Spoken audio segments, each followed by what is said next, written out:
We're at the final lecture today, so I just want to give a brief synopsis of where we've been earlier in the week.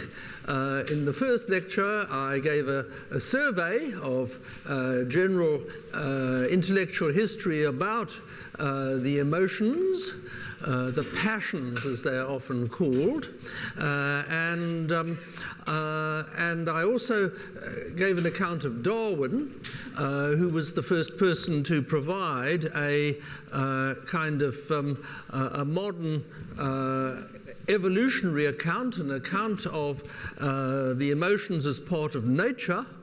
And I also looked at the emotion of disgust, which has a kind of simple biological origin, but then of course gets elaborated through the development of human cultures. And on Tuesday I looked at the psychoanalytic approach to shame, concentrating in particular on the work of Erik Erikson. On Wednesday, I was talking about the work of anthropologists and historians, looking at the honor and shame culture of the Mediterranean and of Africa. Yesterday, I was looking at the sociology and history of more advanced societies, and looking in particular at nationalism and xenophobia, with a few final words about populism. So that's where we've been. Now, in today's lecture, I'm moving in another direction and focusing on another kind of emotion, the emotion of guilt. And we've already had some remarks about guilt earlier in these lectures, saying that shame and guilt often alternate, and there's a grey area where it's difficult to distinguish one from the other. And I also mentioned the fact that in the 1930s and during World War II, there was a major discussion among mainly American anthropologists about shame cultures versus guilt cultures, which the most important participant was probably Ruth Benedict, with her book on the chrysanthemum and the sword, a study of Japanese culture, which she saw as being very much a shame culture and rather different to Western guilt cultures. This was part of her kind of war effort in World War II, and it was made use of notably by the psychological warfare department during the war against Japan. They dropped leaflets on Japan which had to be very carefully phrased. If the phrasing was "I surrender," that would be dishonorable and no Japanese would surrender. So instead the pamphlets said, "I cease resistance." So these are some of the aspects of guilt culture which we've already touched upon. But the thing is this, that we have kind of some rather wonderful work done mainly by Catholic historians on the rise of guilt culture in the West. But just let's have a look at this first slide, which is from an organization which does cultural testing and shows the percentage in the responses from their respondents of guilt versus shame versus fear. The they distinguish between the kind of majority cultures in the USA and Europe, so that's what the bracket means, Anglos. The non-Anglos are the minorities, such as Native Americans in North America, Asian Australians, etc., and Roma or Gypsies in Europe. So you'll see that the blue part of the spectrum is overwhelming in the USA and in Europe, but the red steadily creeps up when we look at the Latin countries and the Asian countries and the African countries, and also in Islam. So shame is more important in those cultures other than the culture of Western Europe and North America. And we've got to somehow explain this. You'll remember the other day when I was looking at the evolution of attitudes as reflected in the Bible, we had some indication, a fairly small one admittedly, that there had been a movement in ancient times from guilt towards shame. Christianity started off as a religion where shame was more important than guilt. Assuming that that is right, and remember it was a very tiny difference, very difficult to see on the graph which I showed, but assuming that is right, we've got to somehow explain this kind of long-term trend in Christianity towards a guilt culture. And it's very fortunate that we've had 2 or 3 really gifted historians working on this, and it's their work I'm going to mainly report on. But before I do that, I would just like to sort of add a personal anecdote. I hope people don't mind my kind of occasionally recounting personal anecdotes. There's some sense I don't want to project the idea of my being a self-obsessed person, but I also do want to say that some of what I talk about is based on field work. I go out and visit the monuments and the historical places which I talk about. So I'm wanting to just say a word about a wonderful church which I visited last year outside Basel, a little town called Alzheim. The history there is very fascinating because the Reformation was a kind of violent in Basel, and the Protestants seized the cathedral and drove out the resident bishop and canons, who went into exile, first in France and then later on in Switzerland itself, and their exile lasted for 180 years. And of course this raises sort of interesting questions about how it was that this happened, but part of the point was that a lot of these benefices were financed by endowments and by rent on various properties, which wasn't touched in the Reformation. So the Catholic bishop continued to draw his revenues, and it was important to have a successor, and just the financial basis of the establishment ensured that there was a Catholic hierarchy for Basel 180 years later. And at that stage they reached a settlement which allowed a new cathedral to be built at Alzheim. So we have this rather splendid Baroque building, which you see in the slide, and I visited it last year, partly because of being interested in the history of the Reformation, and also being fascinated by the sort of changes in European Catholicism, and much to my surprise, was astonished to find that the old wooden confessional was still there, but it had been converted into a children's plaything. and there was a rather lovely kind of poster up on the wall which said, "Jesus loved children." So I asked my Catholic friends, what is the situation as regards confession in Alzheim?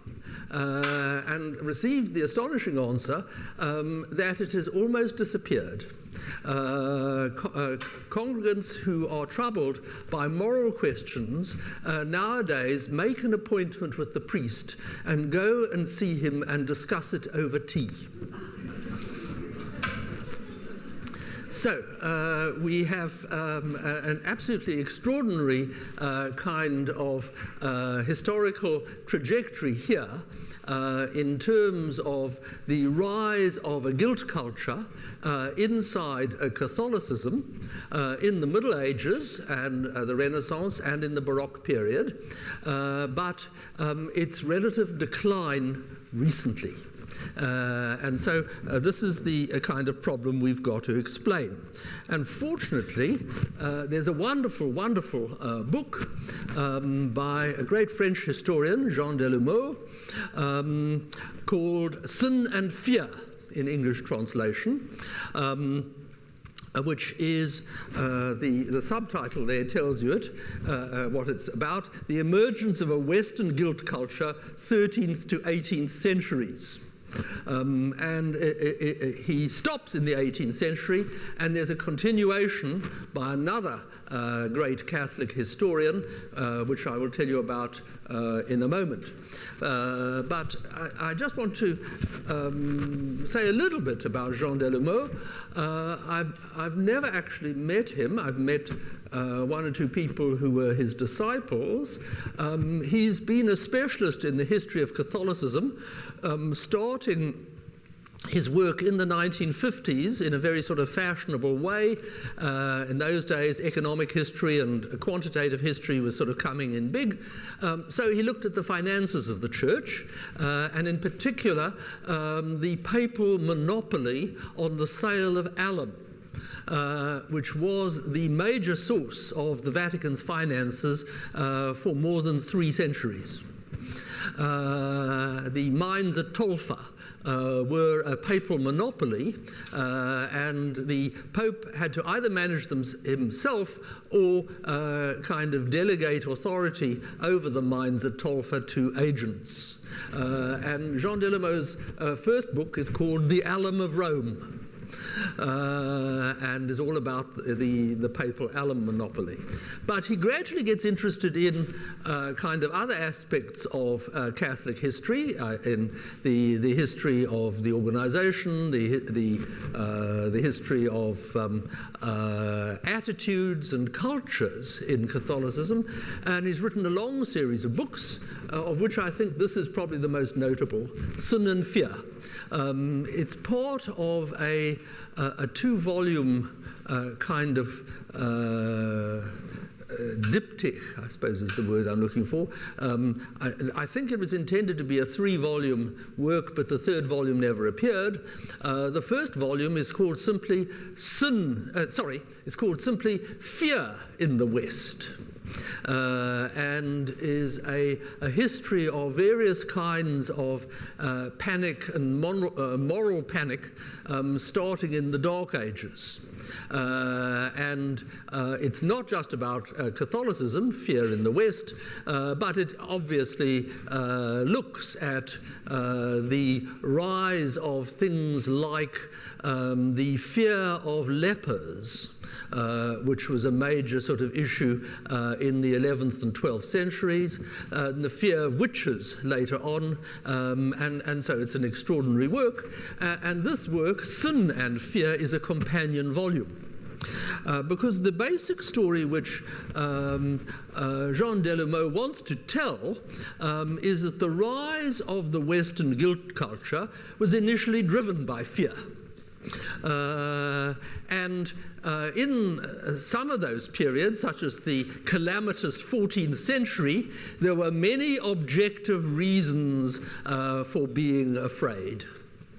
The 14th century is the period when the Black Death is stalking around Europe, when you have the Turks, the Ottoman Turks moving on the borders of Europe, when you have kind of confrontations with pirates in the Mediterranean. It's a period which has actually attracted a history called the calamitous 14th century. So fear was important in the late Middle Ages and is part of the first book in the series, but it became connected to guilt through Christian theodicy. That question about why does God allow bad things to happen to good people? And the answer invariably was either because they weren't really so good, there was hidden sin, or because God wanted to test their faith. And because the idea of testing the faith also was a kind of challenging idea, an awful lot of people felt that if the times were bad, this could only be because there were sinners in our midst, or, of course, that we ourselves had offended in some way. So this is a very important part of the reasoning why fear inspired feelings of guilt. And this is perhaps the bottom line, and some of his examples are absolutely extraordinary. I'll read you a little bit from the introduction in a moment, but I just want to mention some other kind of features of his explanation. The invention of purgatory in the 11th century, which started with certain visions of Irish monks about the other world. And there's a wonderful book by another French historian, Georges Duby, called The Birth of Purgatory, and showing how the church initially was a bit suspicious of these kind of visions. It's always been the response of the church, where it doesn't like it when people have visions, especially if they're lay people or especially if they are in orders but not at the top of the hierarchy. So the church gradually absorbed this, and the teaching particularly was absorbed during the Lateran councils, which were held at the Church of San Giovanni Laterano in Rome in the 11th and 12th century, and in the 13th, I think, also.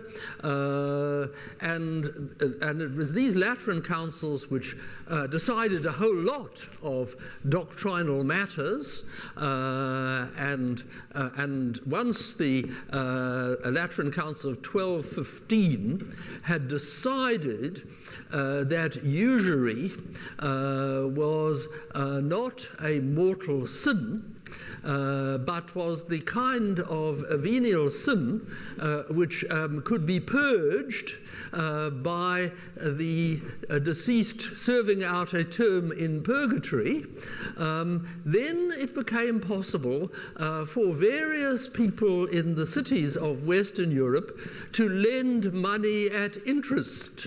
And it's no coincidence that very shortly after the Lateran Council of 1215, the first European banks were founded.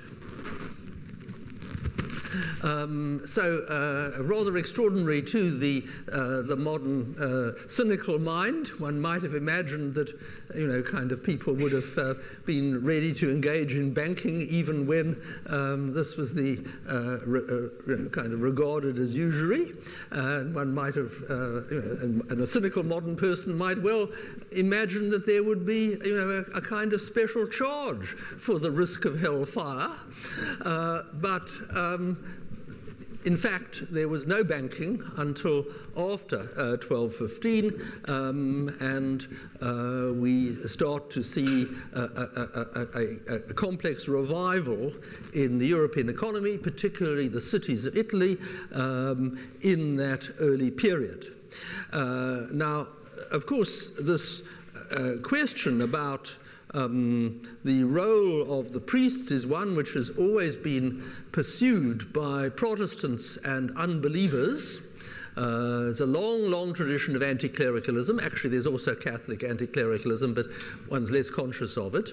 And it's long been a kind of staple of anti-Catholic propaganda that priestcraft consists largely of finding ingenious ways to get the laity to pour money into the church.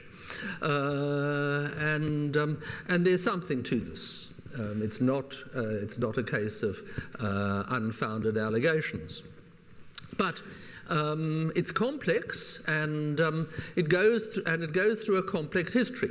It's complex because, of course, the church did have important social functions in terms of feeding the poor, rescuing orphans, providing dowries for young ladies who were not going to be dowered by their families, and various other kind of charitable activities. But it certainly was the case that a number of major leaders in the church were motivated by the desire to kind of increase their finance. And the classic example of this is the first Jubilee, which was proclaimed for the year 1200, whereby any members of the faithful who made a pilgrimage to Rome in that year and made a cash contribution when they got to Rome would be relieved of years of suffering in purgatory as a consequence. And we know all about this because there's a wonderful description by the poet Dante, who was one of the people who went on that first Jubilee, and he was deeply shocked when he got to Rome and found an altar on which the money was being deposited, and two priests standing at either end of the altar, each armed with a rake in order to rake in the shekels. And of course Dante is one of the most bitter critics of the papacy. It's wonderful pieces of writing, although of course he also famously criticized Celestine, the Pope who abdicated, for kind of abandoning his responsibilities. He in fact felt so strongly against Celestine that he refuses to name him. And he is merely one who made the grand refusal. Il gran rifiuto. Made the grand refusal and thereby condemned large numbers of people to rule by an unjust and mercenary and murderous pope. So we know all about the first Jubilee. The other thing which people have been less conscious about, and certainly I was very struck by reading this in Delumeau's book, is the missionary efforts on the part of various kind of orders, religious orders. We know about the Franciscans in particular being concerned to convert the Moors, and St. Francis himself making a trip to North Africa.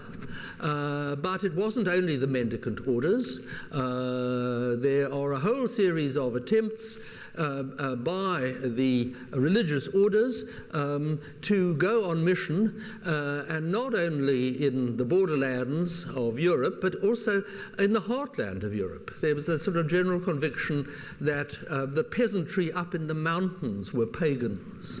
And so it was necessary for good priests who had a capacity for reaching out to the public to go there and make appropriate sermons and induce an appropriate sense of the urgency of conversion, that outside the church there was no safety. So this was a major contribution to the spread of the fear which preceded the Western guilt culture. But missionary activities also, however, raised new problems, the problems of the over-converted believer, if I can put it that way, the person who becomes so overly scrupulous that ordinary life becomes virtually impossible. So we start finding in the confessors' handbooks in this period this new disease known as scrupulosity.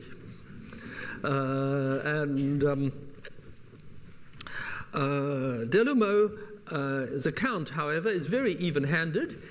It's not just the, as I said, the old sort of anti-clerical account of how the priesthood manipulated the masses. He makes it absolutely clear that the demand for masses grew faster than the supply.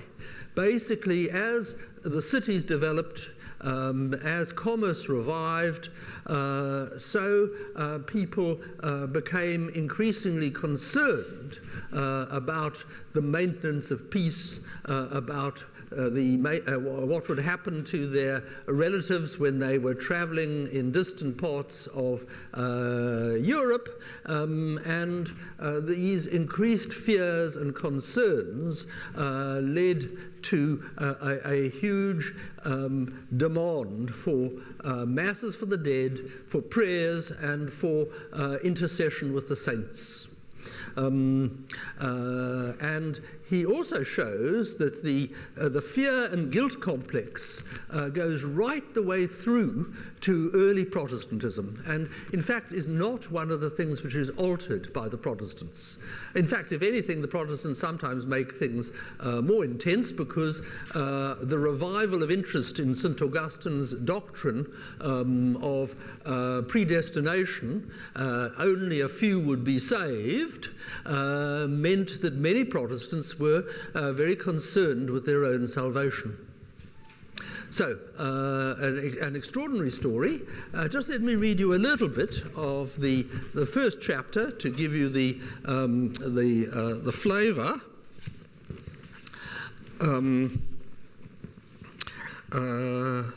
It might easily be thought that any civilization, in this case Western civilization from the 14th to the 17th centuries, which was besieged or believed itself to be besieged by a multitude of enemies, Turks, idolaters, Jews, heretics, witches, and so on, would have not have had time for much introspection. This might have been quite logical, but exactly the opposite happened. In European history, the siege mentality, which I have analyzed in a previous book, was accompanied by an oppressive feeling of guilt, an unprecedented movement towards introspection and the development of a new moral conscience. The 14th century witnessed the truth of what might be called a scruple sickness, a global phenomenon that soon reached epidemic proportions. It was as if the aggressivity directed against the enemies of Christendom had not entirely spent itself in incessant religious warfare, despite constantly renewed battles and an endless variety of opponents. Some of it was turned inwards. A global anxiety, broken up into labelled fears, discovered a new foe in each of the inhabitants of the besieged city, and a new fear, the fear of one's own self. Expressing the feelings of the entire teaching body of the Church on the 14th Sunday after Pentecost, Lefebvre-d'Etaples, who's the person who translated the Bible into French, commented in the Epistle to the Galatians, on the Epistle to the Galatians in these words: "All things considered, the life of a Christian in this world is nothing less than a continuous battle. His greatest adversary, however, is none other than himself. There's nothing more difficult for him to overcome than his own flesh and his own will, which are by nature inclined to all sorts of evil." In the same spirit, the Orthodox Catholic Bourdaloue wrote, "It is no paradox, but rather certain truth, when we say that our most fearful enemy is our own self. How is this possible? I am more dangerous to my own self than the rest of the world, for it is up to me and me alone whether or not I condemn my soul to death and exclude it from the kingdom of God." Both Lefebvre-d'Etaples and Bourdaloue pushed to a similar extreme their interpretation of St. Paul, according to whom a Christian must free himself from the evil instincts in order to rise above his baser nature and move heavenwards. So again, this Platonic vision which is absorbed into Christianity. And he goes on. There's the most extraordinary thing is the quote on the next page from St. Catherine of Genoa. And these are absolutely astonishing remarks. "What is man by himself without grace? A being more evil than the demon. For the demon is a spirit without a body, while a man without grace is but a demon clothed with a body. I then thought that were God ever to withdraw his grace from me, I would be capable of all the crimes committed by the demon. I therefore judged myself to be even worse than Satan himself, and much more hateful. I see myself as a devil incarnate, and all this seemed to me to be true, that if all the heavenly angels had come to tell me that I had even one good thing in me, I would not have believed them. For I clearly perceived that all that is good resides in God alone, whereas in myself resides only evil." And thus we have the reasoning of a saintly widow who devoted herself to the poor and who was subject to, and who constantly engaged in other good works and was subject to visions. She so despised herself that she even avoided pronouncing her own name. A theatrical attitude? No, this judgment would be too heavy, too hasty.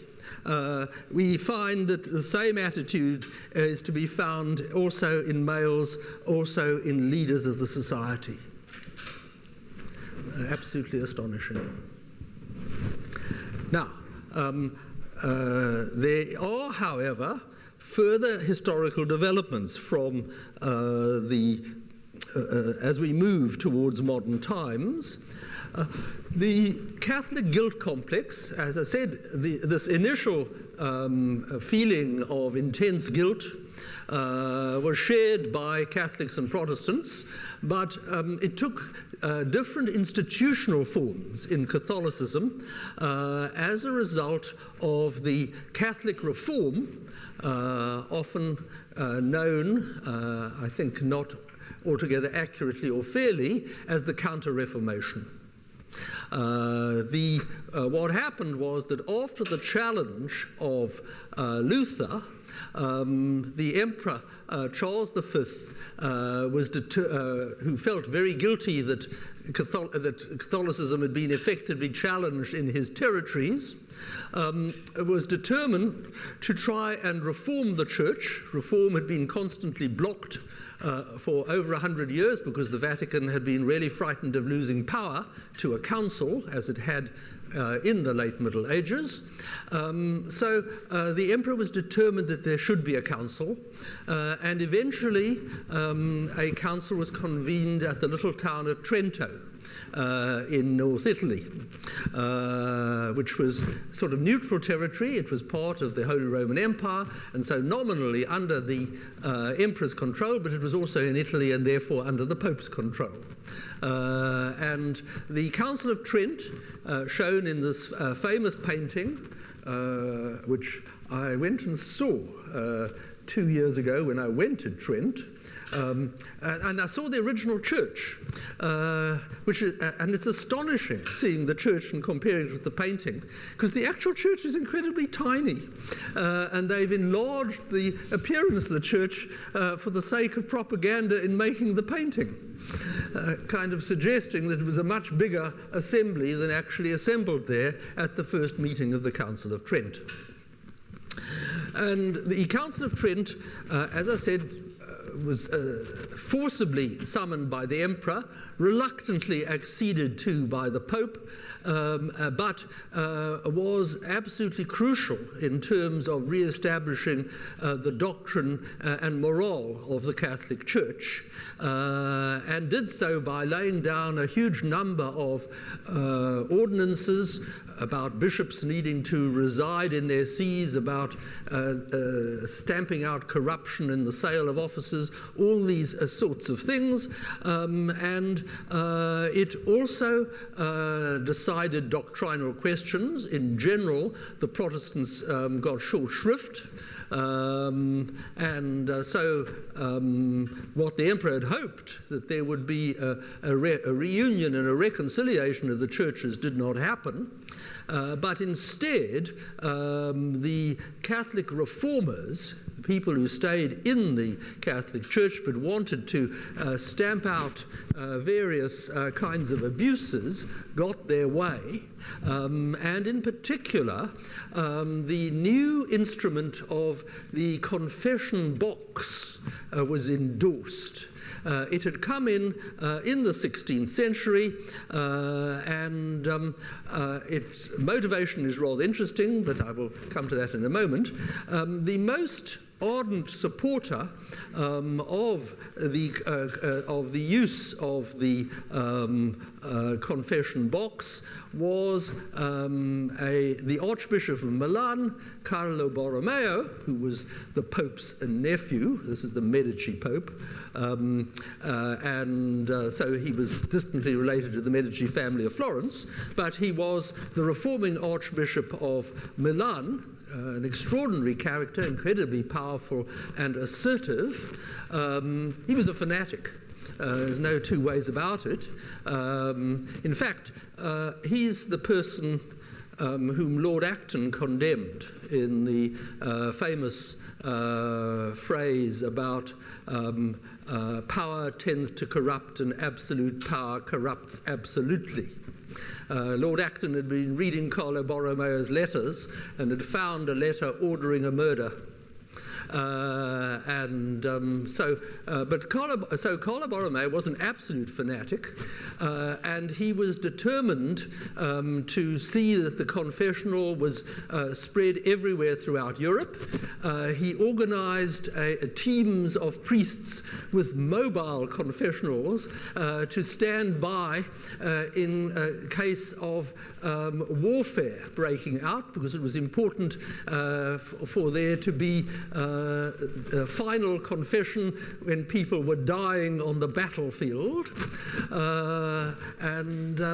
He, at one stage, was concerned about the problem of men having inappropriate sexual fantasies during church. there was a brief period when he was trying to organize, kind of following, I guess, precedents in the Jewish and Muslim worlds, kind of separate worship for men and women. At one stage, he was even advocating separate churches for women. So he was a fanatic, but he was the person. But on the other hand, there were a few good things he did too. One must give him credit. He was very keen on women's education. He took the view that women had souls and had a right to higher education just like men. As a consequence of which, Milan became the first city in Europe in which a majority of the adult women were educated. An absolutely extraordinary character, but a classic counter-Reformation saint. Now, let's have a look at the great book on the confessional. This is a book by another Catholic historian, John Cornwell, an Englishman. It's called The Dark Box, A Secret History of Confession. It's an extraordinary book. Again, John Corwin was an interesting man, struggling with various kinds of moral conflicts which arose out of his Catholic upbringing. He's the author of a book called Hitler's Pope, which is an indictment of the Vatican during the Nazi period. He's written also about more recent kind of moral problems in the Catholic Church. And again, it's an extraordinary story. The papacy, well, perhaps one should just say that confession goes right the way back in the Church.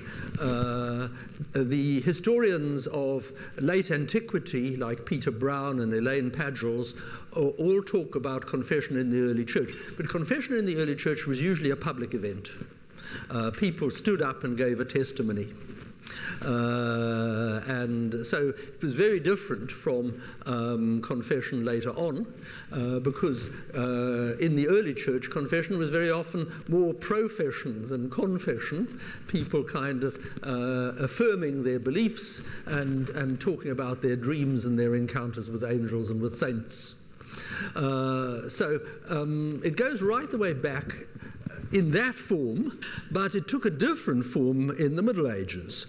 The papacy first made annual one-on-one confession obligatory in the early 13th century. In the centuries that followed, confession was a source of spiritual consolation as well as various other things, such as sexual and mercenary scandals. And of course, you must understand that if one has this intense guilt culture, confession is one way of relieving guilt. Of course, it can also work the other way around. It can serve as a source of promoting guilt. If people have not been to confession, if they're afraid to go to confession, those sorts of issues. But already in the early modern period, there were worries about the charge for confession, because confession was not free in that period, and about the scandals when you had male priests groping women and similar sorts of things. And these were the kind of abuses which, of course, the Council of Trent was directed to stamping out. During the 16th century, the Church introduced the confessional box to prevent sexual solicitation of women. But the private space gave rise to new sources of power and temptation. Thus, thus an extraordinary kind of institution was promulgated throughout the Catholic world. And then in modern times, there was a major change. Confession and indeed attendance at Mass was expected to be kind of an annual event, usually at Easter. This was the kind of minimal requirement. You could go beyond that, and many people did go beyond that. But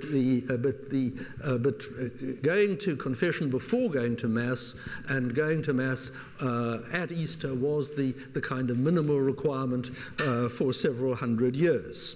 And of course, we know that there were tremendous controversies about this. It was one of the issues between the Catholics and the Jansenists. The Jansenists condemning the Catholics for too frequent attendance at the Mass. The Jansenists, who in some ways were spiritual snobs, kind of were always careful to kind of limit their indulgence because they said they took the Mass much more seriously than other people. Anyway, the main change, however, happened in relatively modern times.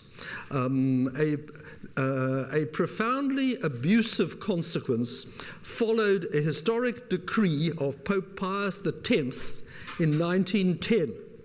Pius sought to protect the Catholic faithful by lowering the age at which children made their first confession from early teens to 7. At the same time, he exhorted all Catholics to confess weekly instead of annually. In the decades that followed, the Catholic clergy's unprecedented access to children led to the widespread psychological oppression to which many Catholics could witness, and in an unfortunate significant number of cases, to child sexual abuse. A direct consequence of the idea of making children aged 7 confess to a male priest once a week. And of course, that also goes, I think, far to explain the recent collapse of the practice.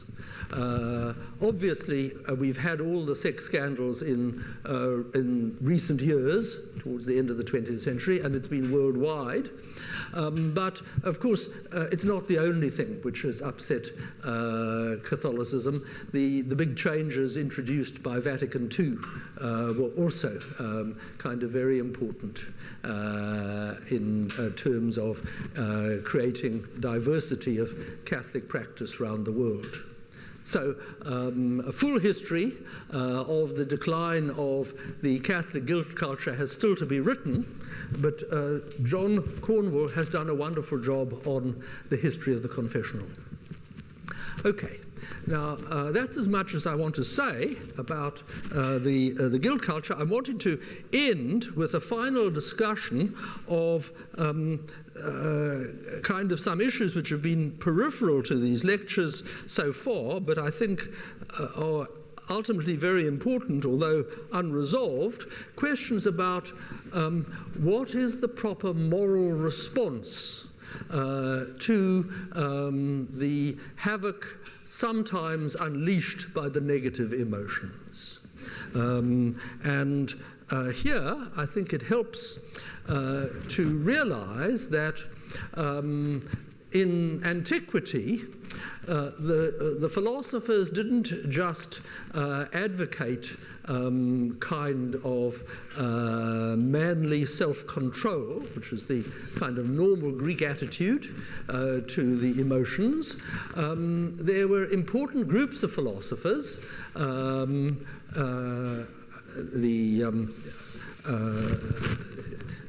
who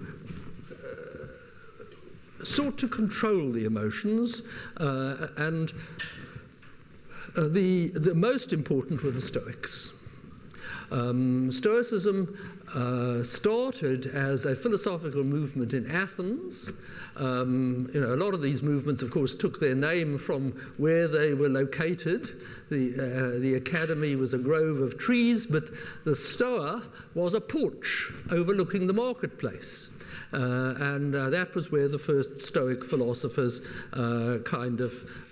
gathered. Now, Socrates, of course, was a hero to many people for many different things, and his kind of courage and fortitude facing his end were kind of legendary, and that was the kind of aim which the Stoics aimed at. One should achieve this state of a kind of non-engagement, of confidence and relaxation by controlling one's emotions. Stoicism spread from Greece to Rome. It was particularly taken up by slaves. Epictetus was a slave, and there were a number of other Roman philosophers who were adherents of Stoicism, who were from the lower classes or were slaves or freedmen. Stoicism, to some extent, was a competitor with Christianity for adherents of the upper classes in ancient Rome. One thinks of the Meditations of Marcus Aurelius, very much in the Stoic mold. Stoicism, however, was not the only philosophy which had adherents and was in competition with religion. There's also Epicureanism, which actually I think is older than Stoicism, if I'm not mistaken. And Epicurus advocated the life of pleasure, but instead of interpreting that in a kind of voluptuous modern terms, he was actually advocating mild pleasures, like sitting in the garden in the shade, and kind of the an enjoyment of kind of frugal meals and that sort of thing. So Epicureanism, which again spread throughout the Middle East, we know there were Epicureans in Palestine because the rabbis condemned them, and Epicurus is an unbeliever. These were the two main antique philosophies which were concerned with the control of the emotions. Well, in the Renaissance, as I keep saying, it wasn't just the revival of classical antiquity, it was also the critique of classical antiquity. So you had a neo-Stoic movement. The most famous representative of the neo-Stoic movement was the classicist Justus Lipsius, who was a professor at one of the Dutch universities, I've now forgotten which, but he was a remarkable man and sort of very well balanced between Catholicism and Protestantism. Both the Catholics and the Protestants were vying for his support. There he is, presiding over a group of friends, which include Rubens and his brother. This is a painting by Rubens. Lipsius was the person who advocated the revival of Stoicism in the Renaissance, and it gets taken up by a number of other people, and of course interacts with some of the other important cultural traditions of the time. And extraordinarily, it has been revived in recent years.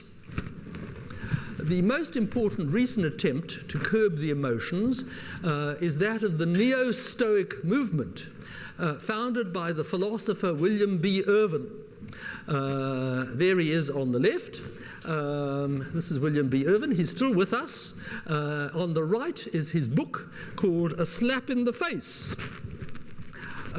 why insults hurt and why they shouldn't. Irvin is the pioneer of what is called insult pacifism. Pacifism is responding to aggression with non-aggression. Insult pacifism is responding to insults by not returning the insult. Because returning the insult just perpetuates the harm or the danger of harm. And he has developed a whole series of techniques in terms of things like making self-deprecating remarks or making witty remarks or taking an insult as an intellectual challenge, whereby you can rise above the shame engendered by insult and achieve a higher state of being. Remarkable man, remarkable doctrine. I think I have been practicing insult pacifism without knowing it for part of my adult life, but it's wonderful to have this now kind of written up and given in the form of practical advice. So there he is, and of course once we've started talking about insult pacifism, it's irresistible to go on and talk about the older and more profound thing, pacifism itself, the moral challenge presented by pacifism. And of course, we have a great moral teachers in this debate on both sides. There on the left is Gandhi. This wonderful quote, "An eye for an eye only ends up making the whole world blind." And Gandhi was the person who, of course, urged his followers to develop extraordinary self-control because in the pursuit of social justice, he knew that they would constantly be reviled and exposed to insult and even possibly more injury. And he thought that the crucial thing was for them to see this as a challenge and respond non-violently. So Gandhi is one of our great moral teachers in the 20th century, but there are good arguments on the other side as well. I've got another one of my heroes on the other side, George Orwell. In the 1930s, where he was utterly opposed to the pacifism which was going to appease Hitler, saying pacifism is objectively pro-fascist, and this is elementary common sense. Now, it seems to me that I'm somewhere in the middle on this debate. That is, I think that the use of non-violence is wonderful, but not always possible. It would not have worked against Hitler. And so I'm ready to side with Orwell in terms of endorsing non-appeasement and, in fact, fighting in the Spanish Civil War and the Second World War. But it seems to me that as a technique of social change, there's a tremendous amount to be said for non-violence. Martin Luther King is another one of my heroes. And the great argument here is precisely the question that if one defeats an opponent without convincing him, then you haven't really achieved a proper and lasting victory.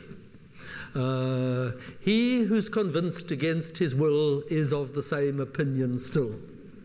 So the argument here is that there are kind of moral ways of resisting oppression, and there are immoral ways of resisting oppression, and it's important to draw the line.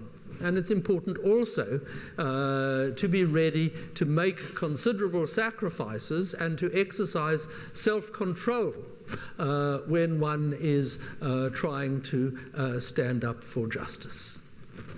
Tremendously important lessons, I think. So, to sum up, the negative emotions are still with us. They're part of our biological heritage. But human culture has, over the course of time, found various ways of ameliorating the situation. Through the teaching of the great religions, through the development of law, litigation rather than fighting, and through non-violence. These seem to me all important things to bear in mind. And perhaps there's more. Perhaps because we realize that the emotions have an important cognitive component, we should be thinking about cognitive therapy. So that is the kind of thing I want to end on, because of course we live in interesting times and face the challenge provided by populism and prejudice daily. Thank you.